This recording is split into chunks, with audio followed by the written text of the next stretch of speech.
빛을 따르며 빚어져라. 기도하겠습니다. 하나님, 오늘도 이 생명의 말씀 앞에 우리 모두가 각자 서기 원합니다. 각자에게 주시는 하나님의 음성을 들려주시고 또 사람의 말이 아니라 말씀 안에서 말씀하시는 영으로 통하여서 우리가 주님의 음성을 듣게 하여 주옵소서. 주님께 맡겨드리며 예수님의 이름으로 기도합니다. 요한복음 강의 37번째 시간입니다. 우리가 지난주에는 그 서기관과 바리새인들이 예수님을 율법으로 넘어뜨리기 위해서 현장에서 가늠한 여인을 붙잡아 왔습니다. 그러나 예수님은 그들의 그 계략, 그들의 권모술수에 넘어가지 않으셨죠. 오히려 그들의 양심을 깨우셨습니다. 그리고 그 여인은 완전한 용서를 경험함으로 인해서 거룩한 신부로 새로워질 수 있는 인생의 터닝 포인트를 맞이하게 됩니다.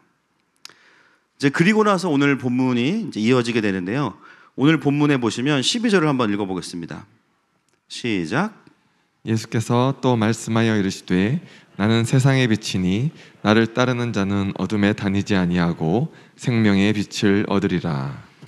예수님의 자기 선언, 나는 세상의 빛이다. 요한복음 1장에서 한번 선포하셨던 그 예수님의 자기 선언이 오늘 또 등장합니다. 그러나 오늘은 단순한 반복이 아니라 그 뒤에 추가적인 메시지를 말씀하시기 위해서 예수님께서 자신이 빛 되신다라는 것을 말씀하십니다. 그래서 오늘 말씀해 보니까요, 나는 세상의 빛이니 나를 따르는 자는 어둠에 다니지 아니하고 생명의 빛을 얻으리라. 오늘 이 부분이 우리에게 새롭게 선포하시는 내용입니다. 왜 예수님은 갑자기 이런 자기 선언과 메시지를 선포하시는가? 지난주 본문 마지막 절을 보겠습니다. 8장 11절 시작. 대답하되 주여 없나이다. 예수께서 이르시되 나도 너를 정죄하지 아니하노니 가서 다시는 죄를 범하지 말라 하시니라. 예수님은 그 여인을 용서하시면서 뭐라고 말씀하셨냐면 가서 다시는 범죄하지 말라. 여러분, 이 여인이 집에 돌아가서 범죄를 했을까요? 안 했을까요? 어떻게 확신하시죠? 이렇게? 내가 그러니까, 그죠? 우리가 항상 회개하고 항상 그러지 말아야지. 물론 이 여인이 똑같은 죄를 또 지었는지는 모릅니다. 그러나 죄는 하나만 있는 게 아니에요. 우리가 회개하고 그 죄를 안 짓는다 할지라도 또 다른 부분에서 또 하나님의 말씀을 어길 때가 참 많이 있습니다. 오늘 이 본문은 우리에게 참 그러한 우리의 인생을 향해서도 너무 중요한 메시지를 던지고 있어요. 어떻게 하면 은혜 받은 자들이 다시 어둠으로 돌아가지 않을 수 있을까? 가서 다시는 범죄하지 말라라고 말씀하신 예수님께서 오늘 12절에 보니까요, 그 맥락과 이어서 말씀하신다는 걸 알 수 있어요. 왜냐하면 12절에 또 말씀하여 이르시되 이렇게 나와 있습니다. 이 또라는 단어가 바로 직전에 있었던 사건과 연결하는 단어이죠. 그러므로 오늘 말씀의 해석의 포인트는 은혜 받은 자가 계속해서 생명 아래에서 어떻게 살아갈 수 있는가, 이것에 대해서 우리에게 이야기하고 있습니다. 자, 12절에 보니까 예수님은 생명의 빛이시다 이렇게 말하면서 그 세상의 빛을 따라가는 자들은 무엇을 경험하는가? 오늘 본문에 보니까 생명의 빛을 경험한다고 말씀하고 있습니다. 생명의 빛. 여러분, 우리가 이미 1장에서 공부했던 것처럼 우리는 빛을 발사하는 발광체입니까? 아니면 반사하는 반사체입니까? 반사체죠. 즉 우리가 빛을 발하기 위해서는 내가 빛을 내는 것이 아니라 생명의 빛을 받아서 반사하는 자들이 바로 그리스도인입니다. 요즘 저희 아내가 취미가 하나 생겼는데요. 제가 미리 안 물어봤는데 그냥 얘기했습니다. 내일부터 얘기해가지고 집에 저나 저희 아내나 이렇게 식물들을 잘 기르진 않습니다. 일단 이렇게 누가 줘도 그냥 스스로 살아남도록 합니다. 주로 이제 먼지가 되더라고요, 나중에. 근데 요즘에 아내가 집에 조그만 화초 같은 거 있잖아요. 예쁜 것들을 하나씩 이렇게 들여놓는 거예요. 그리고 급기야는 최근에 제가 옛날에 그 나이 많이 드신 권사님들 때 가면은 봤던 그런 장면들이 보이는 거 뭐냐면은 해가 날 때 그걸 내놓는 거예요, 이제. 그러면서 어젠가 날이 흐린데 이런 날도 햇빛을 받을 수 있냐 그랬더니 이미 전문가가 됐어. 이 화초는, 이 꽃은 오히려 이렇게 흐린 날씨에 내놔야 된다 이렇게 얘기하더라고요. 그래서 제가 그걸 보면서 참 신기했습니다. 근데 여러분, 우리가 이 화초들을 보면서 배워야 할 게 있어요. 뭘까요? 영적인 광합성을 배워야 됩니다. 할렐루야. 여러분, 식물과 꽃들만 그런 게 아니에요. 하나님에 의해서 구원받고 생명을 회복한 자들, 사실 교회를 다니는 사람들만 아니라 모든 자들이 다 어떻게 해야 살 수 있냐면 생명 대신 예수님의 빛을 받아야만 살 수 있습니다. 그것이 영적인 광합성이죠. 또 마치 태양열 축전기가 태양과의 각도를 일정하게 유지해야만 태양으로부터 에너지를 머금을 수 있는 것처럼 하나님 나라의 백성들, 구원받은 자녀들은요, 한 번 은혜 받았다고 해서 내 힘으로 거룩하게 살 수가 없는 거예요. 우리는 어떻게 살아야 되냐면 자주 나의 어두움을 향해서 그분의 빛이 비추어져야 됩니다. 그리고 나에게 생명을 주시는 그 빛 대신 예수님 앞으로 나아가는 거예요. 그래야만 죄와 싸워서 이길 수 있는 힘을 얻는 것이죠. 오늘 12절에 예수님은 말씀하십니다. 누가 생명의 빛을 얻느냐? 나를 따르는 자가 생명의 빛을 얻는다. 착하게 살려고 노력하는 사람이라기보다는요, 예수님을 따라가는 자들이 생명의 빛을 경험하는 거예요. 그러므로 여러분, 예수님을 따르는 것이 빛 가운데 머무는 것이고 생명 안에 머무는 것인 줄로 믿습니다.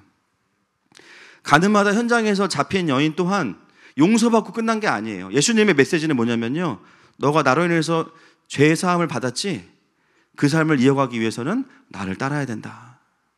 그 말씀을 하시는 거죠. 여러분, 그렇다면 육신의 예수님이 함께 계시지 않는 지금 이 시대를 살아가는 우리에게 예수님을 따라가는 삶이란 무엇일까요? 예수님의 부르심에 순종하는 삶을 사는 것입니다. 육신으로 계시진 않지만 여전히 말씀하시고 여전히 그 마음에 머물러 있는 예수님의 자리들이 있어요. 내 삶 속에. 예수님을 따라간다는 것은 뭐냐면 그 예수님의 마음이 있는 곳으로 내가 가는 겁니다. 나를 부르신 부르심의 자리로 가는 겁니다. 그래서 은혜 받은 자들은 무엇을 고민하냐면요, 예수님께서 기뻐하시는 게 무엇일까? 지금 나에게 원하시는 게 무엇일까? 여기에 관심이 생기고 부르심을 따라가는 삶이 우리에게는 예수님을 따라가는 삶이에요. 이러한 삶의 구조를 가진 사람들은 오늘 본문이 말하는 것처럼 세상을 향해 빛을 비추고 계시는 그 예수님의 빛을 받아내는 생명의 빛을 얻게 되는 것이죠. 여러분, 우리는 내 안에 그 생명의 열기가 사그라든다고 느껴질 때 빛 대신 그분 앞에 나가야 됩니다. 또 나의 삶이 최대한 그분을 바라볼 수 있도록 순종의 자리에 머무는 삶의 구조를 만들어야 됩니다. 그래서 가장 좋은 것은 내 삶 전체가 점점 구조조정이 돼서요, 순종의 바운더리로 세워지는 거예요.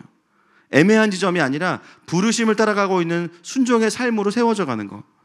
그것이 바로 빛을 받아내는 구조로 살아가는 삶의 모습인 것이죠. 직장에 가서도 내가 이 직장을 왜 다니고 있을까? 그런 질문이 올라올 때마다 거기에 어떤 대답이 있어야 되겠요? 하나님 나라의 부르심이 있어야 됩니다. 맞아, 하나님 나 이곳에 부르셨지. 가정에서도 내가 이 가정을 왜 섬겨야 되는가? 정말 코골면서 잠자는 남편을 보면 여러분 어떤 마음이 드세요? 축복 기도가 나오시죠? 내가 이 사람과 천국을 가야 되는데 갑자기 천국에 소망대 잡고 그러면 기분 탓입니다. 봄을 타고 계실 거예요, 봄을. 가정을 섬기고 자녀들을 돌보고 나의 삶을 살아가면서 뭔가 내가 힘들다라고 느껴질 때 우리를 지탱해주는 가장 중요한 것은 그렇지, 내 선택이 아니라 그 더 근본적으로 내 삶 자체가 내가 하나님에 대한 순종이고 반응이지. 내 삶이 그 구조 안에 들어가 있으면요, 어떻게 됩니까? 힘들 때마다 하나님의 생명의 빛을 경험하게 됩니다. 그게 바로 빛 가운데 거하는 삶이에요. 세상 사람들은 힘들면 탈진하고 안 힘들면 충전된다고 생각합니다. 물론 그것도 일부분 맞아요. 그러나 더 본질적으로 오늘 말씀이 우리에게 도전하는 것은 뭐냐면 하나님과 연결된 삶의 생명이 있다는 겁니다. 하나님의 빛을 경험하는 자리에 진짜 충전이 있다는 거예요. 그런 면에서 본다면요, 삶의 모습은 여전히 하나님의 부르심을 따라가지만 더 중요한 회개가 필요한 게 있어요. 마음의 변화입니다. 순종하는 마음으로 삶을 살아가면서도 우리의 마음은 이 모습은 그대로 가지고 있지만 마음이 불순종일 때가 있어요. 마음이 반항일 때가 있어요. 그때도 우리는 생명의 빛으로부터는 조금 떨어져 있게 됩니다. 사랑하는 여러분, 오늘 말씀을 나누고 기도하는 가운데 우리 가운데 하나님을 바라보지 않는 마음들이 있다면 주님을 보게 되시기를 축복합니다. 빛의 구조가 회복될지어다. 오늘 예수님께서 그 은혜 받은 자들이 어떻게 하면 생명 가운데 살아갈 것인가를 도전하시면서 이런 적용적인 메시지를 던지시는 거예요. 그러면서 뭐라고 말씀하시냐면 나를 따르는 자는 이라고 말씀하십니다. 나를 따르는 자는가요? 복수형이 아니고 단수형이 쓰여져 있습니다. 이 표현은 유대인들에게 있어서는 굉장히 의미심장한 표현이에요. 왜냐하면 당시 유대인들이 가진 구원의 개념은 집단적인 개념이기 때문에, 민족적 개념이에요. 우리는 선민이야. 우리는 그냥 이스라엘 히브리인인 것만으로 구원받았어. 공동체적인 구원에 대한 개념이 굉장히 강한 분들이 그분들인데요. 오늘 예수님은 뭐라고 말씀하시냐면 너희들 전체가 나를 따라라 이렇게 말씀하시는 게 아니라 단수형으로 말씀하시는 거예요. 너희 한 사람 한 사람이 나를 따를 때 생명의 빛을 얻게 될 것이다. 여러분, 하나님 나라의 백성들은 어떤 사람들입니까? 군중 심리를 따라가는 자들이 아니라 각자가 하나님을 만난 사람들이어야 됩니다. 여러분, 사람이 많이 모이는 교회를 가서 때로는 거기서 안정감을 느낄 수도 있죠. 나도 이 안에 속해 있구나. 그렇죠? 그러나 예수님의 관심은 어디에 있냐면 아무리 많은 사람이 모였다 할지라도 오늘 내가 주님과 관계가 있는지를 확인하기 원하세요. 할렐루야. 하나님 나라의 백성들, 교회는 군중 심리로 모이는 것이 아닙니다. 개개인이 하나님을 경험하고 다시 살아난 리바이벌된 개개인들이 모여서 예수님을 함께 쫓아가는 곳이 교회입니다. 그래서 참 세상에서 볼 수 없는 모습이 교회에서는 비교적 많이 보이는 거예요. 세상에서는 개인이 강조되면 모여지지가 않아요. 그래서 그거를 반대로 하다 보면 전체주의가 됩니다. 자유와 질서가 함께 가기가 어렵다고 이야기해요. 그런데 하나님 나라의 통치에 가까워지면 어떻게 됩니까? 둘 다 만족이 되는 방향으로 갈 수 있습니다. 희한하게도 각자가 자유가 있고 살아나면서도 어떻게 돼요? 한 가지의 방향을 보고 질서 있게 가게 되는 거예요. 그래서 함께 가는데 각자가 살아있는 구조가 가능한 것은 개개인을 부르셔서 공동체로 부르신 예수님의 전략이신 거죠. 저는 교회를 보면서 완벽함은 아니겠지만 정말 그렇구나라고 느낄 때가 참 많습니다. 각자가 전부 다 다른 환경에서 자라셨고 지역도 다 다르시고 또 영적인 배경도 다르고 초신자도 있지만 또 오래 교회를 다니신 분도 계세요. 근데 참 희한한 건 뭐냐면 함께 예배하고 하나님의 말씀을 나누는 가운데 어느 순간 각자가 살아있는데 한 방향을 보면서 가고 있게 되는 거예요. 참 신기하다라는 생각이 듭니다. 그것이 가능한 이유가 무엇일까? 그것은 예수님께서 우리 각자를 만나주셨지만 동일한 예수님께서 우리를 만나주셨기 때문입니다. 할렐루야. 그래서 진짜 신기한 게요, 다른데 같은 방향으로 가요. 색깔이 다른데 같은 방향으로 가요. 여러분, 이것이 그리스도를 머리로 둔 교회의 영광인 줄로 믿습니다. 자, 13절 말씀 넘어가겠습니다. 시작. 바리새인들이 이르되 내가 너를 위하여 증언하니 내 증언은 참되지 아니하도다. 바리새인들을 볼 때마다 항상 우리의 마음속에는 이제 고구마가 올라옵니다. 대단한 것 같아요. 이분들은 진짜 존경스러운 분입니다. 왜냐하면 예수님을 거의 제자될 만큼 따라다니는 사람들이에요. 그렇지 않습니까? 어떻게 보면 제자들이 없을 때도 따라가. 근데 그렇게 따라다니는데 절대 안 변해요. 정말 고래의 심줄 같은 분들이 이분들입니다. 지금 예수님의 그 자기 선언, 나는 세상의 빛이다. 그리고 지난주에 봤던 것처럼 계명을 쓰시는 예수님 다 봤어요. 그런데 절대 안 변합니다. 여전히 예수님을 향해서 당신의 증언은 참되지 않다 이렇게 이야기하죠.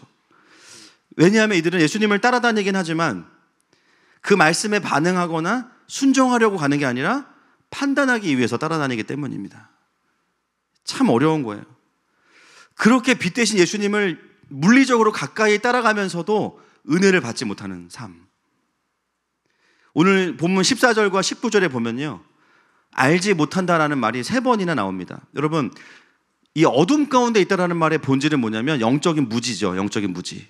알지 못함에 있습니다.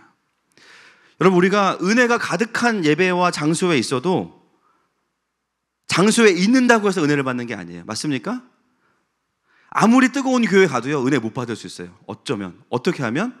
내가 겸손하지 않으면, 내가 판단자의 자리에 있으면 은혜가 안 돼요. 오늘 주님이 무슨 말씀하실까? 오늘 뭔가 말씀하시겠지 기대감에 있는 것과 판단하는 것과 너무 다르잖아요. 오늘 바리새인들이 깨어나기 힘든 부분들이 바로 그런 부분들입니다. 여러분, 저는 저를 포함해서 우리 모든 하늘마음 성도들이 어느 곳에 가시든지 하나님의 얼굴을 구하시고, 할렐루야, 은혜 받는 자리에 있으시기를 축복합니다. 왜 바리새인들은 그런 삶이 어려웠는가? 15절 말씀 보겠습니다. 시작. 너희는 육체를 따라 판단하나 나는 아무도 판단하지 아니하노라. 그들의 판단 기준이 뭡니까? 육체를 따라 판단하는 거예요. 이 육체가 뭐냐면 눈에 보이는 거. 그리고 특히나 자기들이 가지고 있었던 기준과 자기의 이성으로 예수님을 보았기 때문이죠. 여러분, 자기의 이성으로 예수님을 보겠다는 것은 뭐냐면 눈을 감고 빛을 보겠다라는 것과 똑같습니다. 여러분, 아무리 관찰력이 뛰어나도요, 영적인 눈이 열리지 않으면 예수님의 구원자 되심을 알 수가 없습니다. 맞습니까? 영적인 무지함 가운데 있다는 것은 뭐냐면 IQ가 부족하거나 논리력이 떨어진다는 게 아니에요. 영적인 눈이 열려있지 않으면 자신의 이성으로만 모든 걸 파악하기 때문에 정말 하나님 나라와 그 복음의 원리가 뭔지를 들어도 알지 못한다는 것이죠. 여러분, 정말 이 세상에 얼마나 똑똑한 사람이 많습니까? 그렇죠? 문제는 내가 아니라서 문제인데, 그렇죠? 똑똑한 사람이 얼마나 많아요. 근데 참 신기한 게 있어요. 나보다 훨씬 똑똑한데 예수님을 몰라. 말씀을 읽어도 깨닫지를 못해요. 이게 너무 신기한 거예요. 그냥 문장이 아니니까. 나보다 훨씬 더 좋은 학교 나왔고 논리력도 뛰어난데 다 하나님 나라를 이해하고 있는 게 아니에요. 역사와 철학을 공부하면서 제가 내린 결론이 있습니다. 머리가 좋고 통찰력을 가진 사람들이 하나님을 모르면 엉뚱한 소리를 설득력 있게 합니다. 이게 철학의 정의예요. 기독교 철학은 그냥 철학. 다시, 머리가 좋고 통찰력을 가진 사람들이 하나님을 모르면 엉뚱한 소리를 굉장히 설득력 있게 한다. 그리고 그 사람들은 그 설득력 있는 말들이 하나님 없이 세상을 보고자 하는 자들에게 논리와 근거를 제공해주고 그 관점으로 사람들이 움직여갑니다. 이게 세상의 역사죠. 하나님을 모르는 사람들은 당연히 그럴 수밖에 없는 거예요. 근데 안타까운 것은 뭐냐면 성경을 하나님의 말씀으로 받아들이고 최종 권위로 인정해야 되는 그리스도인들마저도 자기의 세계관이 성경과 다르다는 것을 모르고 살아가는 경우가 굉장히 많습니다. 그거를 스스로 돌이켜보지 않고 말씀에 비추어 보지 않으면 잘 모르는 경우가 있어요. 그래서 세상 사람들은 구원받지 않는 자신의 지성과 이성으로 뭔가 하나님을 알려고 하니까 한계에 부딪힐 수밖에 없는 것이죠. 저희가 이제 3월 달부터 우리 킹덤 스쿨 스태프들을 이제 훈련을 하고 있습니다. 책을 같이 나누고 있는데요. 프랜시스 쉐이퍼가 쓴 그 책이 있습니다. 세계관 책인데 초대교회부터 중세, 르네상스, 종교개혁을 넘어서서 이제 세계관에 대한 정리를 한번 쭉 하고 있습니다. 그 중에서 이 중세 시대 이후에 르네상스의 신학을 보면서 다시 한번 확인하게 되는 사실이 뭐냐면 르네상스의 관점은요, 인간의 이성으로 신학마저도 그냥 인간의 이성으로도 하나님을 알 수 있다라는 전제 위에 세워진 신학입니다. 그리고 이게 카톨릭 신학의 되게 근본적인 뼈대가 되는 신학이에요. 소위 말하는 인본주의 신학. 여러분, 물론 일반 계시의 차원에서도요, 우리가 만물을 보면서 신이 있구나라는 것을 알죠. 맞습니까? 아닌가요? 참고로 우리 여중생들은 거울을 볼 때마다 창조주를 부인한대요. 계신다면 하나님은 나쁜 분이야. 눈과 눈 사이를 너무 멀게 만드셨어. 막 이러면서 막 싫어해. 로마서에도 보면 창세로부터 그의 보이지 아니하는 것들이 그가 만드신 만물에 분명히 보여서 알려져 있습니다. 그러므로 사람들이 적어도 어디까지는 인정할 수밖에 없냐면 하나님이 없다라고 핑계하지는 못한다. 어떻게 하나님께서 만드신 이 인간의 몸이 너무 신기하잖아요. 머리는 자라는데 눈썹은 안 자라고 겨드랑이는 안 자라.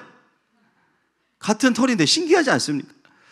너무 신기하다. 그러나 하나님이 계신가 보다까지는 가요. 그러나 그 구원의 계시, 그리고 하나님께서 자기를 드러내신 하나님이 어떤 분이신가에 대한 계시까지 오려면 일반 계시에서 있어서는 넘어올 수가 없는 거예요. 어디까지 와야 됩니까? 하나님의 계시인 성경까지 와야 되는 거예요. 근데 인본주의 신학의 안타까운 점은 뭐냐면요, 구원받지 않는 지성으로 하나님마저도 다 알 수 있다라고 생각하는 인간 스스로의 교만과 착각에 빠졌다라는 거죠. 왜 그런 일이 벌어졌냐면요, 말씀보다 어느 순간 사람의 이념과 철학이 앞섰기 때문입니다. 이 르네상스 시대의 가장 큰 신학적인 근거를 제시했던 분이 누구냐면 토마스 아퀴나스입니다. 들어보신 적 있으시죠? 죄송합니다. 네. 그렇게 엄청 중요한 분은 아닙니다. 하여튼 뭐 아퀴나스인지 할퀴나스인지 하여튼 있어요. 근데 이분은 어떤 분이냐면 공식적으로 아리스토텔레스파라고 스스로 본인이 말해요. 그분의 신학대전을 보면 이 원리가 뭐냐면요, 아리스토텔레스가 말했던 신에 대한 그 상정했던 개념이 있어요. 자신은 움직이지 않으면서 모든 것을 움직이는 자가 절대자다. 이게 신학대전의 제1원리입니다. 그리고 아리스토텔레스의 스승이 누구냐? 플라톤이죠. 여러분 잘 알고 있는 것처럼 인본주의 세계관의 사도 바울급입니다. 제가 이 플라톤과 아리스토텔레스를 공부하고 찾다가 발견한 사실이 하나 있는데요, 이들이 역사에 등장했던 시기가 언제냐면 BC 427년부터 300년대까지입니다. 여러분 이때가 교회사 쪽으로는 언제인지 아세요? 사람들이 붙여놓은 이름이 있어요. 그 시기를 딱 BC 400년부터 예수님 오시기 전까지. 신구약 중간사라고도 하고 또 다른 닉네임이 있습니다. 하나님의 침묵기라는 별명이 있어요. 하나님이 침묵했다라고 말하는 그 시기에 사람의 리더들이 나와서 세상을 해석하기 시작합니다. 자신들의 통찰과 자신들의 똑똑한 머리를 가지고 플라톤의 이데아 철학, 선한 것, 영지주의의 가장 기본이 됐던 정신세계가 선한 것이고 그게 신이다. 그리고 아리스토텔레스는 업무부득무버, 자기는 움직이지 않으면서 모든 것을 움직이는 절대자. 여러분 틀린 말인가요? 부분적으로 맞아요. 하나님이라는 절대자의 속성 중에 일부분 맞습니다. 그런데 이들의 문제는 뭐냐면요, 거기서 끝이 나는 거예요. 하나님께서 자신을 계시하신 구약의 전통과 하나님의 말씀에 근거한 것이 아니라 자기가 보는 통찰을 가지고 신을 딱 상정하고 나서 그것을 가지고 모든 것을 사유하기 시작하고 세상을 설명하기 시작합니다. 그래서 많은 사람들이 플라톤이나 아리스토텔레스가 인본주의자라고 생각하지 않는 분들도 많아요. 그러나 그들은 사실은 인본주의자예요. 신본주의라고 볼 수 없습니다. 만약에 신본주의라면 하나님께서 말씀하시는 하나님을 이야기해야 되는데 자기가 생각하는 하나님을 통찰했기 때문에 신에 대한 이야기를 하지만 진정한 의미에서 그 신과 교제해 본 적이 없는 사람들인 거죠. 그렇기 때문에 하나님과 관계가 끊어진 상태로 인간의 생각이 흘러온 이 철학의 흐름을 공부하면 처음에는 신을 인정하다가 점점 신이 희박해지고 나중에는 물질밖에 안 남습니다. 그 흐름이 철학의 흐름이에요. 죄송합니다. 여러분 점심에 식사하시고 그만하겠습니다. 핵심은 뭐냐면 구원받지 않은 지성으로 하나님을 파악할 수 없다는 것이죠. 그 인간의 교만함이 중세시대를 넘어오면서 신학 안으로 들어왔고 세계관 안으로 들어와 버렸습니다. 그래서 제가 늘 말씀드리지만 르네상스를 학교에서는 되게 좋은 것으로만 배웁니다. 물론 문화적인 부분, 예술적인 부분 좋은 것도 있겠죠. 풀어지는 부분도 있어요. 그러나 하나님 나라의 관점에서 보면요, 이 르네상스는 하나님 보시기에 결코 중립적인 팩트가 아니에요. 만약에 이 르네상스와 인본주의가 하나님 나라를 담아내기에 충분했다면 종교개혁을 일으키시지 않으셨을 거예요. 그냥 르네상스도 있고 종교개혁도 있었어 이게 아니라 역사의 주관자는 하나님이십니다. 왜 하나님은 인본주의와 르네상스를 통해서 하나님의 나라를 계속 풀어가신 게 아니라 왜 말씀으로 돌아가자는 종교개혁을 일으키셨을까? 그것은 이 르네상스와 인본주의의 구조 안에서는 하나님의 나라가 온전히 풀어질 수 없기 때문인 겁니다. 왜냐하면 전제 자체가 하나님의 계시에 근거하지 않았기 때문이에요. 일반 계시의 차원에서 머무를 수밖에 없기 때문에. 그래서 그러한 인본주의의 전제 속에서는 하나님의 나라가 왜곡될 수밖에 없고 사람의 의와 사람의 교만함이 많은 부분을 왜곡시킬 수밖에 없는 거죠. 그래서 여러분, 르네상스 이후의 역사를 보면 자연스럽게, 우리가 나눈 게 아니라요, 자연스럽게 두 가지의 흐름이 나누어진다고 말씀드렸죠. 하나님을 전제한 그룹과 인간을 전제한 그룹으로 나누어집니다. 그래서 인본주의의 그룹은 뭐예요? 인간의 이성이 하나님이다, 신이다.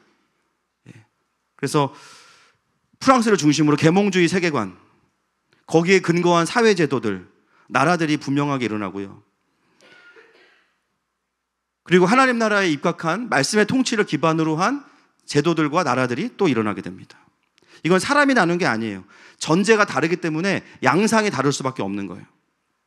근데 근본적인 원인은 뭐냐면 말씀보다 사람의 지성과 철학을 앞세웠기 때문에 인본주의가 일어날 수밖에 없었던 것이죠. 중요한 것은 뭐냐? 영적으로 거듭난 지성이 성경을 기반으로 할 때에만 하나님의 나라를 설명할 수 있습니다.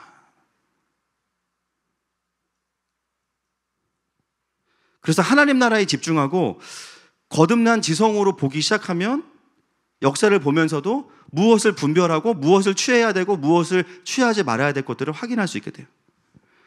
그래서 르네상스와 종교개혁의 이 갈등은 인간의 지성과 하나님의 은혜와의 싸움이 아니에요. 제가 봤을 때는 인간의 입장을 설명해 보면 인간의 지성과 구원받은 지성과의 싸움입니다.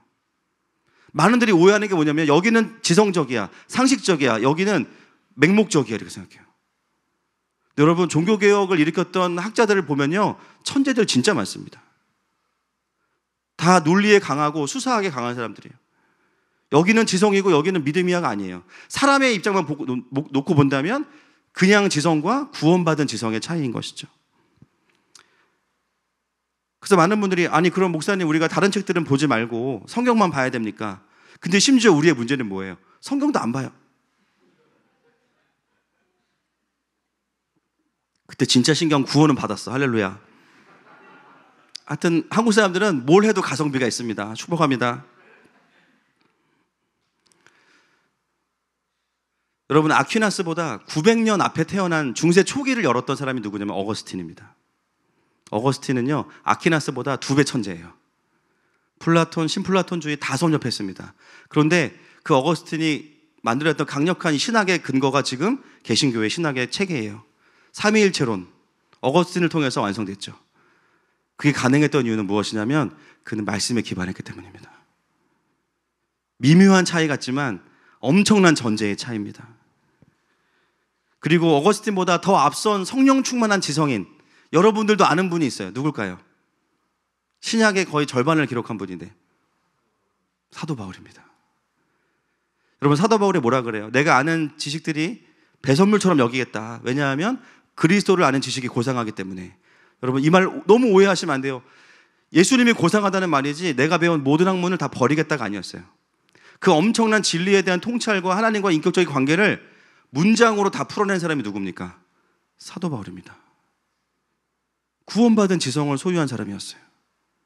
기독 지성인의 모델이 바로 사도 바울입니다. 우리는 이 세상을 바라보면서 선택해야 돼요. 말씀에 근거할 것인가, 내 이념과 철학과 세상의 학문으로 세상을 바라볼 것인가. 세상 사람들은, 하나님을 믿지 않는 사람들은 이 갈등이 필요가 없겠죠.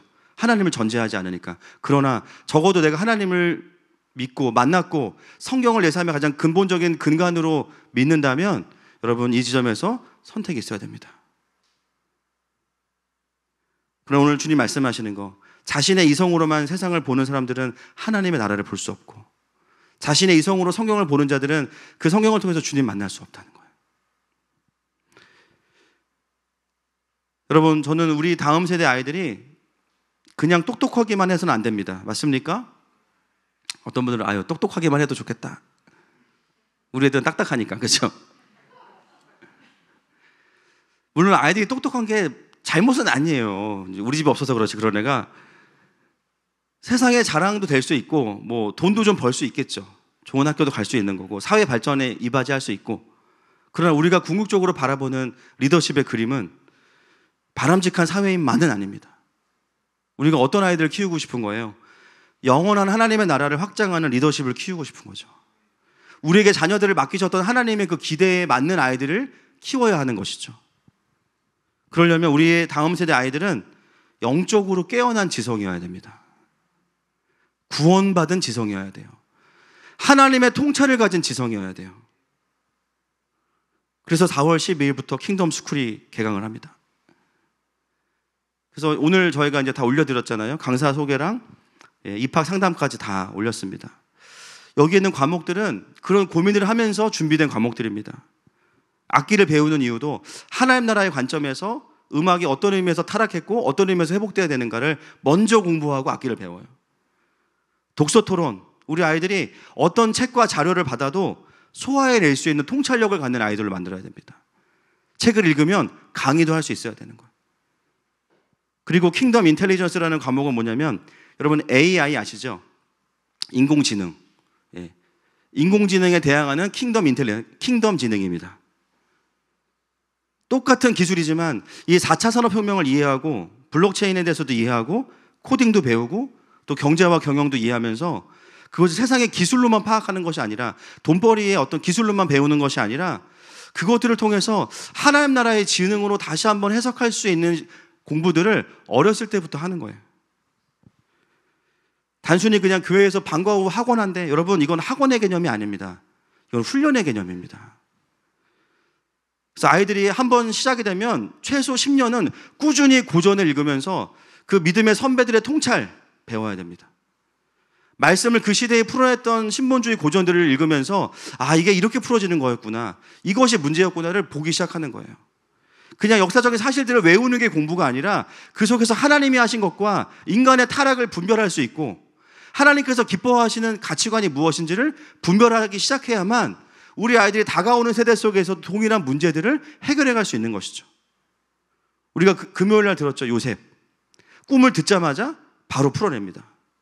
여러분 그게 약간 빙의의 개념으로 막 눈이 까 뒤집어지면서 막 꿈을 풀어낸 게 아니에요. 그 꿈을 듣는 순간 이미 영적으로는 반응하고 있으면서 지성이 움직이는 거예요.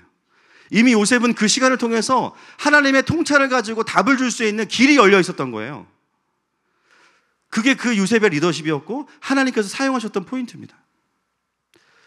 정말 많은 정보와 가치들이 우리 아이들에게 지금도 그렇지만 쏟아져 나올 거예요. 아이들이 그 속에서 전제들을 볼 수 있어야 됩니다. 이것은 어디로부터 온 것이구나. 취할 건 취하고 버릴 건 버리고 해석할 건 해석하고. 그래서 아이들이 이미 적어도 이 학교에 들어오면 매 학기마다 고전 하나씩은 독파합니다. 이제 좋은 우리 리더들이 있기 때문에. 그래서 한 적어도 10년 정도는 책을 쭉 보면서 토론하고 반대 의견도 들어볼 수 있는 태도도 배우고 또 말씀을 가지고 풀어낼 수 있는 훈련도 하고 또 이 4차 산업혁명 시대에 대한 이해도 할 수 있고 영어도 배워야 되고요. 여러분 지금 신청하십시오. TO가 많지 않아서 여러분 빨리 신청하시긴 하셔야 될 거예요. 그래서 오늘부터 공식적으로 이제 신청이 가능하기 때문에 자세한 부분은 한 목사님께 상담해 주시면 되겠습니다. 갑자기 홈쇼핑이 된 것 같은데 중요한 거는 하나님의 관점으로 세상을 보고 예수님을 따라가는 다음 세대가 일어나야 됩니다. 저는 너무 안타까운 게 마지막 때에 이 세상 속에 있는 비진리와 싸우는 것도 너무 쉽지 않은데 교회 안에서의 비진리의 싸움이 너무 강력해요. 지금 굉장히 가성비가 이 부분은 가성비가 없는, 지금 교회가 하나가 돼서 막 전진해야 되는데 우리 안에서 막 싸워. 제대로 가르쳐서 이런 불필요한 싸움을 최소화해야 되는 줄로 믿습니다. 오늘 14절로 돌아와 보시면요, 어둠 가운데 있는 자들의 특징이 있어요. 어디서 와서 어디로 가는지를 모릅니다. 예수님 말씀하시죠. 나는 내가 어디서 와서 어디로 가는지 알지만 너희들은 내가 어디서 와서 어디로 가는지 모른다. 여러분 예수님이 어디서 와서 어디로 가셨습니까? 요한복음 1장 1절 시작. 태초에 말씀이 계시니라. 이 말씀이 하나님과 함께 계셨으니 이 말씀은 곧 하나님이시니라. 예수님 어디로부터 오셨습니까? 하나님 아버지로부터 오셨어요. 어디로 가십니까? 요한복음 17장 13절 시작. 지금 내가 아버지께로 가오니 내가 세상에서 이 말을 하옵는 것은 그들로 내 기쁨을 그들 안에 충만히 가지게 하려 함이니이다. 아멘. 아버지께로 가시죠. 예수님은 마국간에서 오셔서 십자가에서 죽으신 게 아니라 아버지께로부터 오셔서 모든 사명을 완성하시고 아버지께로 가셨습니다. 예수님만 그러신 게 아니에요. 로마서 11장 36절 말씀 보겠습니다. 시작. 이는 만물이 주에게서 나오고 주로 말미암고 주에게로 돌아감이라. 그에게 영광이 세세에 있을지어다. 아멘. 예수님만 그러신 게 아니라 만물이 주에게서 나오고 주로 말미암고 주에게로 돌아감이라. 근데 이것이 경배인 거예요. 그에게 영광이 세세에 있을지어다. 아버지께로부터 와서 아버지께로 돌아가는 것 자체가 아버지의 영광입니다. 여러분, 예수님만이 아니라 우리의 존재와 삶도 아버지께로부터 와서 아버지께로 돌아가는 것인 줄로 믿습니다. 물론 우리가 살아서 예수님의 재림을 경험할 수도 있어요. 그러나 그것 또한 아버지께 돌아가는 것입니다. 믿음의 선배들, 예수님만 그런 게 아니라 믿음의 순교자들, 선배들도 다 그랬고요. 그리고 우리가 사랑하는 우리 장로님 또한 아버지께로부터 오셨다가 아버지께로 돌아가신 거예요. 여러분, 지금 2주 정도의 시간이 지나면서 다들 마음이 참 쉽지 않으실 것 같아요. 저도 많이 그렇습니다. 또 어떤 분들은 그런 마음도 있으실 수 있죠. 한 달 동안 우리가 기도했는데, 우리의 기도가 부족했나? 그리고 뭔가 예배를 드릴 때 소리를 내서 기도하면 안 될 것 같고, 찬양도 확 하면 안 될 것 같고, 어떤 분들은 또 기도하면서 받으신 마음도 있어요. 어떻게 이 시간을 정리해야 되는 것인가? 금요일 날 우리가 들었던 말씀 중에 어떤 말씀이냐면 성도의 기도의 분량이 채워질 때 또 하나님의 일하심이 있다, 그런 메시지를 들었습니다. 금요일 날 돌아오면서 아내와 이야기하면서 하나님이 저희 부부에게 주신 깊은 깨달음이 있었습니다. 그것은 우리의 기도가 부족했던 게 아니라 장로님의 기도가 채워지신 거구나 했습니다. 우리가 더 기도해서 뭔가 역사를 못 이룬 게 아니라 장로님의 기도가 채워지셨구나. 우리 장로님이 하늘마음교회가 이곳에 들어오기 전부터 어려운 시절의 교회들을 섬기시면서 이 예배당에서 하나님의 영광이 드러날 것에 대해서 받으신 환상도 있었고 들으셨던 기도도 있으셨어요. 어려운 교회를 섬기실 때부터 이 예배당에서 다시 교회가 회복될 것을 믿음으로 보시면서 기도하셨어요.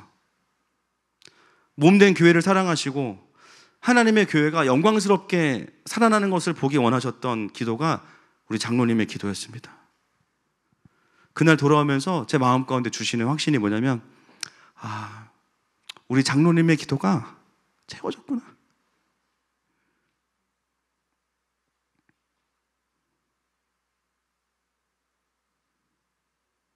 장로님의 손이 안 닿은 곳이 없죠. 그 수고와 그 섬김은 기술이 아니고요, 기도였습니다. 장로님 큰 수술하시고 하나님이 또 새로운 시간을 주셔서 8년을 지내시면서 곳곳을 기도로 채우신 거예요. 하나님, 이 예배당, 하나님 주님의 몸된 교회, 다시 주님 말씀 앞에 교회가 서는 것을 보기 원합니다. 그렇게 섬기신 거예요. 그리고 그 기도가 채워졌을 때 장로님의 사명이 채워진 거예요. 그리고 아버지께로부터 오셔서 다시 아버지께로 하나님이 데려가셨어요. 여러분, 지금 여기 있는 저와 여러분은 그 기도의 응답이고 열매입니다. 지금 장로님은 하늘에서 장로님의 기도와 응답을 보고 계신 거예요. 여러분, 지난 한 달 동안 정말 전심으로 각자의 자리에서 또 교회에 오셔서 중보해 주셔서 너무 감사합니다. 그러나 이제 우리에게 필요한 것은 뭐냐면 그 시간에 대한 하나님의 해석과 음성을 또 듣는 게 필요해요. 우리 안에 있는 이 긴장감들은 풀어질 필요가 있습니다. 여러분, 헷갈릴 때는 장로님이 어떤 걸 기뻐하실까? 여러분, 저 이단 아닙니다. 장로님이 어떤 걸 기뻐하실까를 고민하셔야 돼요. 내가 크게 기도하면 싫어하실까? 여러분 싫어하시겠어요? 내가 찬양하는 걸 싫어하실까? 여전히 삶에서 많이 그립죠. 당연히. 저도 이번 주에 집에 등기구 하나 설치하다가 혼자 빵 터져가지고, 또 저희 아내는 이제 믹스커피 탈 때마다 울컥한대요. 근데 교회 오면은 커피 탈 때마다 장로님께서 이제 아이고 사모님도 저랑 식성이 똑같으시네. 그러니까 아내는 믹스커피 탈 때마다 빵 터져요, 진짜. 뭐 가족들은 지금 뭐 오죽하겠습니까? 그러나 여러분 예배 때는 우리가 더 풀어줘야 됩니다. 더 강력한 경배와 임재로 나아가는 것이 장로님께서 기도하셨던 마음들인 거예요. 전 요즘에 그래서 장로님과 다른 방식으로 동역을 하고 있어요. 부작용은 기도하다가 자꾸 장로님한테 말을 겁니다. 물론 음성은 안 들려요. 들리면 진짜 이단이죠. 자꾸 말을 걸어요. 말을. 장로님 그때 어떻게 된 거예요? 말 걸고. 오히려 하늘에 계시고 또 이제는 육신의 그 빈자리를 통해서 또 하나님이 여전히 젊은 세대들을 많이 깨워주고 계신 것 같아요. 더 많은 영향력으로 섬기고 계신 것 같아요. 여러분 이 시간을 우리가 함께 보내면서 정말 많은 우리 젊은 부부들이 어떤 마음을 갖고 있냐면 우리 교회에 어른들이 계신 게 너무 감사하다는 거예요. 정말 삶의 본이 되시고 교회 오면 품어주시는 어른들이 계신 게 너무 감사하다는 거예요. 여러분 앞으로 저희 교회는 도시선교를 내려놓고 효도하는 교회로 바꾸겠습니다. 이쪽은 다 안마의자 있는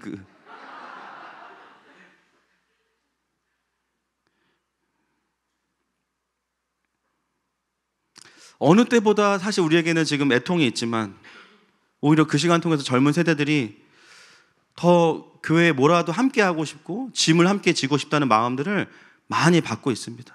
그래서 킹덤 그 스쿨 교사도 지원한 분도 계시고 또 교회에 뭐 할 일이 없는지 물어본 분도 계시고 또 어른들을 섬겨달라고 또 귀한 마음을 나눠주신 분도 계세요. 각자가 어떤 모습으로든 공동체를 지키고 섬겨야겠다는 마음들을 다 저마다 받고 있습니다. 저는 개인적으로 이 시간을 통해서 처음으로 천국이 낯설지 않다라고 느껴졌어요. 낯설지 않다. 매우 친근하고 또 기다려지는 곳. 여러분, 우리 예수님도 아버지께로부터 오셔서 아버지께로 돌아가셨고 믿음의 선배들도 또 우리가 사랑하는 장로님도 그리고 저와 여러분도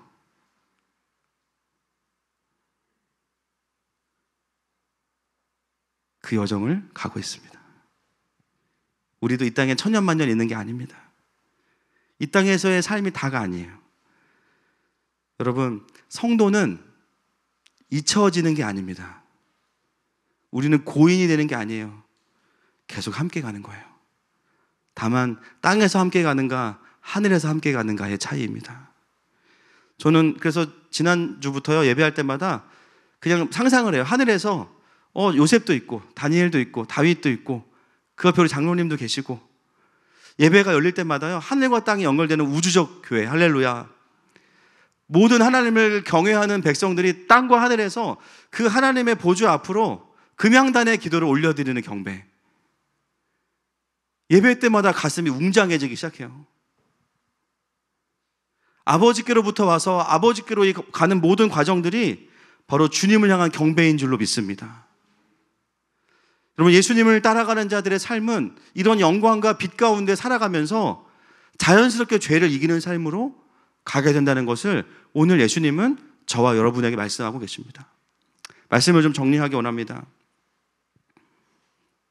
생명의 빛으로 살아가는 부르심을 받은 우리들, 그것은 우리의 노력이 아니라 주님의 부르심을 따라가는 삶이어야 합니다.